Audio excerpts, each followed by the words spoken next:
এটা হচ্ছে কুয়েতের রিগাই মর্নিং। এখন ঠান্ডার সময় খুব সুন্দর আবহাওয়া কুয়েতে। আজকের মেনু দুটো মূলো শাকের পাতা, লাল শাক আর পুঁটি মাছ আর আলু, বাঙালি স্টাইলে রান্না হবে। এটা ফ্রেশ বাগান থেকে, ক্ষেত থেকে তুলে আনা হয়েছে, নিজে হাতে তুলে আনা হয়েছে।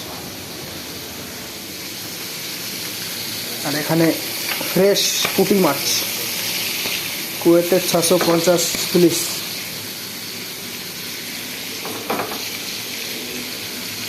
ইন্ডিয়ান প্রায় 180 টাকার মতন মাছ, পুঁটি মাছ।